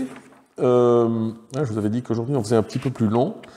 Et pour terminer, on va revenir à Hébreu. Ça, c'est super d'avoir... Oui, voilà, je vous ai mis un peu... Oui, je vous ai mis le résumé de tous les textes avec toutes les allusions à Balaam. Et pendant ce qui nous envoie, on va voir ça. En l'occurrence, oui, je le mettrai. Je le mettrai, d'accord, je le mettrai dans la vidéo. Ouais, c'est une bonne idée, parce que c'est vrai que c'est très synthétique. Oui. Alors, dernier texte qu'on va voir aujourd'hui, on va revenir à l'Épître aux Hébreux. Et on va s'intéresser à un autre personnage de l'Ancien Testament, Melchisédek. Alors, Melchisédek, personnage mystérieux de l'Ancien Testament.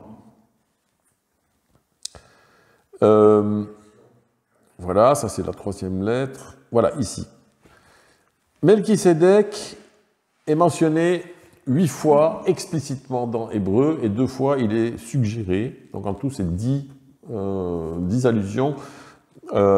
Et la plupart du temps avec une formule que saint Paul, encore une fois, l'auteur d'Hébreux, reprend de manière un peu psalmodie, ça, c'est grand prêtre dans la ligne de Melchisédek. C'est ça la formule. Et c'est une formule qui est tirée du psaume 110. Grand prêtre dans la ligne de Melchisédek. Et il essaie de nous convaincre. Alors, je vais être très clair là-dessus, hein, pas saint Paul, pas l'auteur d'Hébreux, en admettant que ce ne soit pas saint Paul, mais le narrateur essaye de nous convaincre que Jésus est grand prêtre dans la ligne de Melchisédek. Et il essaye lourdement de nous convaincre, parce que c'est, d'abord, vous voyez la répétition un peu obsessionnelle de la formule grand prêtre dans la ligne de Melchisédek, mais il va utiliser tous les arguments possibles et imaginables. Ça va durer 4 chapitres, hein, c'est entre le chapitre 5 et le chapitre 8 de l'Épître aux Hébreux, ça prend pratiquement toute la place, tout le centre de l'Épître aux Hébreux. Jésus est grand prêtre dans la ligne de Melchisédek. Qu'est-ce que ça veut dire et pourquoi est-ce que le narrateur veut absolument nous convaincre de ça? Je pense que c'est la question. Eh bien, je pense qu'il faut lire Hébreux comme une parabole, ça ne vous étonnera pas. Et pour essayer de comprendre ce que le narrateur veut nous faire comprendre, on va commencer par le psaume 110. Le psaume 110, si je me souviens bien, c'est le psaume le plus cité, justement puisqu'on parle d'intertextualité, c'est le texte le plus cité dans la Bible, par d'autres textes, en tout cas par le Nouveau Testament. Notamment au verset 1, l'escabeau de tes pieds, c'est une expression qui revient un petit peu partout. Et alors, je suppose que dans les statistiques, ils ont compté les 8 allusions de saint Paul à Melchisédek. Bon, c'est un peu triché, mais en attendant, c'est comme ça. Voilà. Il le mentionne 8 fois, explicitement. Alors, le psaume 110, on le lit, mais je ne vais pas faire durer le suspense. Hein. Le psaume 110, c'est un des textes, je vous ai dit, qu'on retrouvait souvent, la structure apocalyptique. Vous le voyez, hein, ouais. Donc, tant de l'aveuglement, tant de la crise, tant de la conscience, qu'on la retrouvait au niveau de structure littéraire. Et je pense que le psaume 110, c'est un très bel exemple de ça. Comment ça fonctionne? Bon, on commence par le temps de l'aveuglement, et c'est celui de la glorification du roi, et de la confusion du sacré et du saint, parce que c'est bien un roi humain qui est décrit dans ce passage, et il est littéralement déifié. C'est quelque chose qu'on va retrouver, cette déification du roi, dans le psaume 45. Alors, la tradition chrétienne a vu dans ce portrait une préfiguration du Christ, hein, je vous le dis quand même. Bon, on va voir ce qu'il en est. Oracle du Seigneur à mon Seigneur, siège à ma droite, que je fasse de tes ennemis l'escabeau de tes pieds. Que le Seigneur étende de Sion la puissance de ton sceptre, domine au milieu de tes ennemis. Ton peuple est volontaire le jour où paraît ta force, avec une sainte splendeur, du lieu où naît l'aurore devient une rosée de jouvence. Le Seigneur l'a juré, il ne s'en repentira pas. Tu es prêtre pour toujours à la manière de Melchisédek. Et ce verset 4, c'est pratiquement ce que Paul reprend dans l'Épître aux Hébreux, lourdement, hein, en insistant beaucoup. Bon. Au verset 5, on change de nouveau complètement de registre. Comment est-ce qu'on voit ça? Il y a un indice, hein, quand même. Vous voyez pas? Oracle du Seigneur à mon Seigneur, verset 1, siège à ma droite. Il est où? À gauche. Non, siège à ma droite. Par rapport à Dieu, il est où? Il est à droite de Dieu. Oui. Oui, il est à droite de Dieu. Oui, oui. Verset 5, le Seigneur est à ta droite. Oui, mais c'est la texte. Voilà. Donc, en fait, comme on entend droite, on ne le voit pas, mais il a changé de position, le roi. Il est passé de la droite à la gauche. Alors, je ne sais pas si c'est valide. Oui. Et je ne sais pas si c'est valide, mais moi, je pense toujours aux brebis et aux boucs. Hein? Il y en a qui vont à droite, il y en a qui vont à gauche. Et à droite, c'est un peu plus agréable, a priori, d'après l'Évangile. Hein? En principe, voilà. Bon, le Seigneur est à ta droite, il a écrasé les rois au jour de sa colère. Le roi qui était au pinacle, etc., maintenant il est écrasé au jour de la colère de Dieu. Alors, on ne dit pas explicitement que c'est le même roi, mais vous sentez bien le changement de ton est total. Il juge les nations, les cadavres s'entassent, partout sur la terre il a écrasé des têtes. C'est encore le langage de la crise. Donc dans le premier langage, on est dans la glorification du roi et dans la confusion complète entre sacré et profane. Dans le deuxième temps, on est dans le langage de la crise. Et le troisième, magnifique verset, c'est tout ce qu'on aura à se mettre sous la dent pour le troisième temps, pour le royaume. En chemin, il boit, au torrent aussi relève-t-il la tête. C'est la sortie de Christ, c'est la rédemption, c'est... Voilà. D'accord ? À partir du moment où on a vu que ce psaume était structuré par le schéma apocalyptique, on se rend compte aussi que la fameuse mention par saint Paul de Melchisédek, elle fait partie de la première partie. Le temps de l'aveuglement. On retient ça. Et ce qu'on peut aussi retenir de la première partie, c'est que la violence qui domine, hein, 2 fois, il est question d'ennemis. Il est suggéré que ton peuple est volontaire le jour où paraît ta force. Et ça, c'est encore une fois, anthropologiquement, c'est formidable, parce que les humains sont fascinés par le roi, le divinisent, hein, l'adulent, tant qu'il est vainqueur sur ses ennemis. Mais quand il commence à perdre les batailles, il n'est pas rare que le roi il se retrouve zigouillé dans une ruelle sombre. Hein, c'est dans les mœurs humaines, quoi. Donc voilà. Et alors, il nous reste un texte, évidemment. Il nous reste Genèse 14, qui est le texte d'origine qui mentionne Melchisédek. Alors, le contexte, c'est qu'on est dans un système féodal de petits royaumes qui n'arrêtent pas de se faire des guéguerres. Et là, il y a 4 ou 5 royaumes qui se liguent pour aller piller les royaumes voisins, notamment Sodome, hein, et Gomorrhe. Ils arrivent à commettre leurs méfaits et ils repartent avec le butin. Et alors, il y a des choses bizarres qui se passent parce que le roi de Sodome, Gomorrhe, s'avance, mais ils sont bloqués parce qu'ils tombent dans des puits de bitume. On n'a jamais très bien compris ce que ça voulait dire. Mais en tout cas, ils sont bloqués dans leur poursuite des ennemis et ils sont rendus impuissants. Mais pas de chance pour les rois qui ont attaqué. Ils ont attaqué Sodome, et à Sodome, il y a Lot qui vit, hein, le neveu chéri d'Abraham. Et la Bible nous dit, il faut pas embêter Lot, parce qu'Abraham n'apprécie absolument pas qu'on embête son neveu. Et donc, il monte une armée, c'est un personnage puissant, hein, Abraham. Et j'oublie de dire, je dis Abraham, mais c'est pas juste, c'est Abraham. Hein. C'est Abraham, il ne s'appelle pas encore Abraham. Voilà, exactement. Exactement. Et il monte une armée, et alors le texte nous dit qu'il va assaillir les ennemis la nuit, hein, par la ruse, et il reprend tout le butin.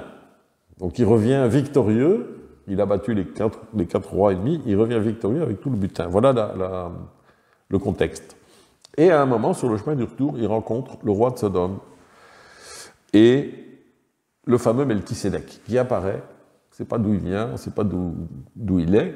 Roi de Salem, nous dit le texte. Salem, ça veut dire paix, hein, donc roi de la paix, qui fournit du pain et du vin. Alors évidemment, les chrétiens voient ça et disent « Ah, c'est Jésus ». Bon, je ne pense pas. Mais en attendant, il fournit du pain et du vin et il bénit Abraham en disant « Béni soit Abraham par le Dieu Très-Haut qui crée ciel et terre, béni soit le Dieu Très-Haut qui a livré tes adversaires entre tes mains. » Et Abraham lui donna la dîme de tout. Belle formule, mais très mystérieuse aussi. Hein. Voilà. Bon, je crois qu'il faut mettre tous ces textes ensemble pour se rendre compte que Melchisédek n'est pas du tout la préfiguration du Christ. C'est tout simplement le principe du sacré, Melchisédek. Et c'est même le principe de la violence sacrée.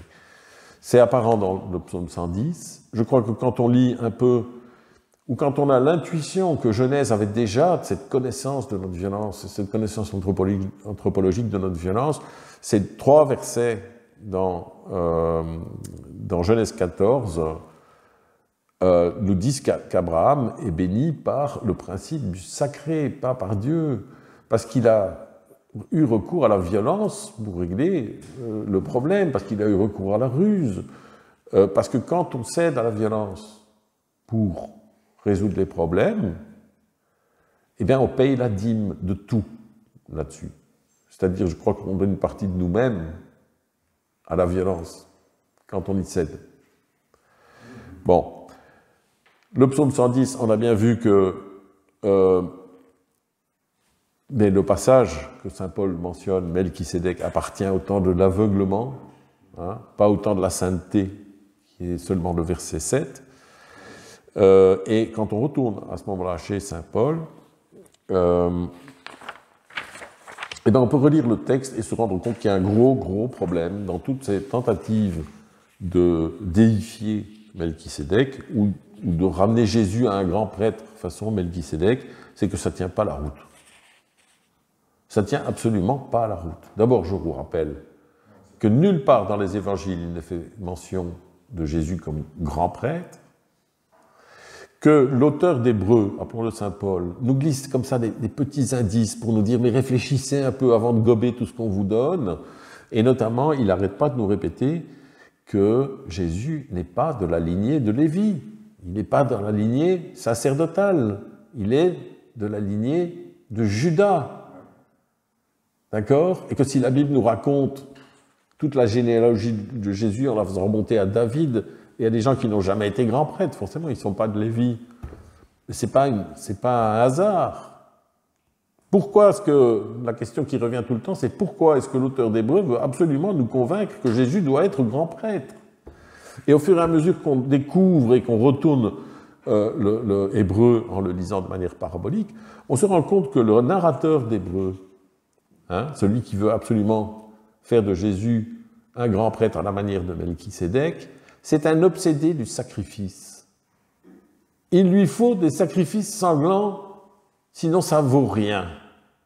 Et donc toute sa tentative dans Hébreux, c'est de rétablir une religion sacrificielle à partir de l'Évangile. Ce qui est très intéressant, c'est de lire le livre de Martin Pochon, parce qu'il a très bien vu ça. Mais son explication est différente de la mienne. Moi, je replace ça dans le contexte parabolique, et je dis que l'auteur d'Hébreux a un double langage absolument incroyable, que d'une part, il a le langage sacré qui nous incite à suivre cette tentative de rétablir le sacrifice, mais que d'autre part, il a le langage parabolique avec la subversion de ce langage sacré. Et quand vous lisez ça comme ça, vous vous rendez compte à ce moment-là que Hébreux devient non pas l'épître qui a remis une part de sacrifice dans la Bible et dans la religion chrétienne, dans les religions chrétiennes, hein, mais au contraire, Hébreux devient le décret d'annulation du sacrifice. Voilà. C'est que quand vous le lisez comme ça, c'est plus possible de remettre du sacrificiel dans l'évangile et dans la religion. C'est plus possible. Tout simplement parce que Hébreux, pour moi, c'est une démonstration ex absurdo, hein, de l'incompatibilité de l'évangile avec le sacrifice archaïque, le sacrifice sanglant. Voilà. Mais il faut le retourner, il faut vraiment le critiquer et arriver à trouver dans le langage du narrateur toutes les incohérences et parfois les imbécilités qu'il y met, quoi. C'est parfois totalement incohérent. Voilà. Je n'ai pas beaucoup le temps de m'attarder là-dessus. Je pense que ça vaudrait la peine de faire une conférence rien que sur l'Épître aux Hébreux, parce que c'est majeur. Les conséquences sont majeures, hein.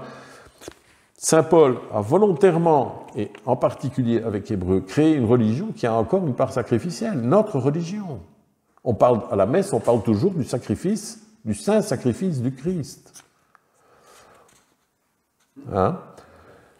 Mais je pense qu'il l'a fait volontairement, mais temporairement. C'est-à-dire que la subversion de cette dimension sacrificielle du texte d'Hébreux est dans le texte. Le texte est auto-miné, si tu veux. Hein? Et un jour, ça explose, et alors tout s'effondre. Toute cette construction artificielle d'une religion sacrificielle à partir des évangiles s'effondre. Parce que les évangiles, c'est pas compatible avec les sacrifices sanglants. C'est tout simplement pas compatible. Le Christ en croix, c'est pas, comme on l'entend dans Minuit chrétien, entre autres, un Dieu courroucé qui demande qu'on lui trucide son fils. C'est pas ça, notre Seigneur Jésus-Christ, c'est pas ça. Sa mort sur la croix, c'est pas la signification qu'il faut lui donner. Et pourtant, on est toujours resté enfermé dans cette dimension sacrificielle. Je pense qu'une fois de plus, ici on parle d'intertextualité, ça c'est un autre sujet, quand on met ensemble les trois textes, on se rend compte qu'il y a un gros problème avec Melchisédek, que c'est certainement un personnage sacré, mais que c'est très loin d'être un personnage saint. Et que d'aucune façon on peut y assimiler Jésus. Et alors ça pose un problème, parce que je tiens à dire qu'avec tout ce que je trouve, on pourrait dire, mais Hervé, alors quitte la religion, enfin, mais non, parce que tout ce que je trouve dans le dogme, dans les prières, dans le Notre Père, etc., c'est parfaitement compatible avec ce que je dis. J'ai trouvé une seule chose qui n'est pas compatible, à mon avis, qui est vraiment incompatible. Dans toute la liturgie, j'ai trouvé une chose qui, à ma connaissance, est incompatible, c'est la mention de Melchisédek dans la prière universelle numéro 1. Et cette prière universelle est vraiment le concentré. Je l'avais mis quelque part, mais je ne sais pas où je l'ai mise. C'est vraiment... Ah oui, je l'ai mise ici, je crois. Voilà. Vous la voyez ici. Hein. Et comme il t'a plu d'accueillir les présents d'Abel le juste, le sacrifice de notre père Abraham, et celui qui est offert Melchisédek, ton grand prêtre, en signe du sacrifice parfait, regarde cette offrande avec bienveillance et accepte-la. Donc, voilà, moi je milite pour supprimer ça. C'est pas grand-chose hein, par rapport à l'ensemble de la liturgie. D'abord, c'est une prière eucharistique, il y en a plusieurs. Mais ça je l'avale pas et je l'avalerai jamais. Voilà, je laisse ça à votre réflexion. Hein. Là, je fais un petit peu de militantisme, mais c'est pas ça le plus important, je pense. Voilà. Qu'est-ce que je voulais vous dire encore? Je crois que j'avais encore une petite slide ici. Quelqu'un dans la Bible a dit que c'était le premier hypertexte. J'aime bien l'expression, parce que c'est vraiment ça. Hein. Les références à d'autres versets sont innombrables. Elles vont dans les deux sens chronologiques. Ça, on oublie souvent de le dire, parce que vers le futur, ce sont les prophéties. Notamment prophétie à toutes les figures christiques qu'on trouve dans l'Ancien Testament, la prophétie d'Isaïe dans le chant du serviteur souffrant, etc. Évidemment, vers le passé, ce sont des références textuelles. Donc on va citer un verset d'un autre livre. L'intertextualité est fondamentale dans le processus apocalyptique de retournement des textes. L'intertextualité participe activement à la dimension parabolique. Ça, c'est ce que j'ai essayé de vous montrer aujourd'hui. Dans le premier état, l'aveuglement, ça cimente le sacré. Hein. Donc au contraire, c'est pour renforcer l'emprise du sacré sur le texte, mais quand on arrive à dépasser le sacré, au contraire, alors ça participe activement à sa destruction. Le retournement parabolique fait apparaître une profonde communion d'esprit. Ça, pour moi, c'est une joie énorme. Hein. Quand je me rends compte que les prophètes, ils ne sont pas en train de se taper dessus. On a toujours interprété la troisième lettre, la lettre à Pergame, comme une attaque de Saint Jean envers Saint Paul. C'est une attaque de Saint Jean qui attaque vraiment violemment Saint Paul pour sa doctrine, une petite dispute doctrinale entre les apôtres. Et il y en a une autre que vous connaissez sans doute, c'est la controverse d'Antioche, entre Saint Paul et Saint Pierre. Violent, hein. Mais je n'y crois pas une seule seconde. Pour moi, c'est toujours à replacer dans le contexte du retournement parabolique. C'est des paraboles qui nous racontent avec des gens qui se disputent comme des charretiers parce qu'ils ne sont pas d'accord sur la virgule, qu'il faut mettre des choses comme ça.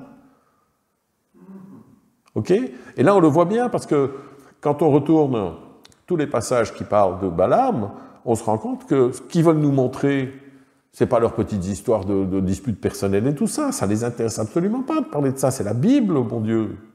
C'est la Bible. D'accord?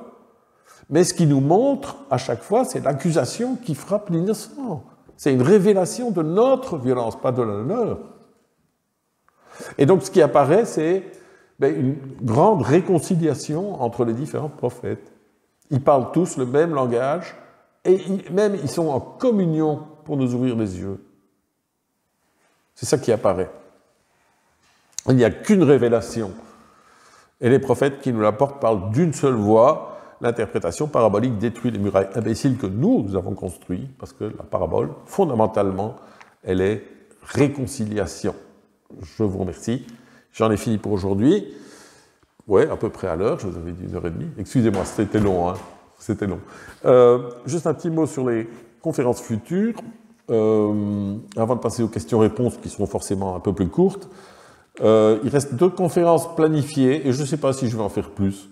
C'est un petit peu à vous de me dire ce que vous avez envie de faire ou si vous avez envie d'aborder des textes en particulier. Les 2 conférences suivantes, c'est pour terminer en beauté, c'est sur le langage méta-parabolique. Ce sont les paraboles qui parlent des paraboles, c'est ces versets de la Bible qui nous expliquent la Bible. Moi je trouve ça stupéfiant, fascinant et je vais essayer de vous entraîner dans mon enthousiasme évidemment, mais voilà.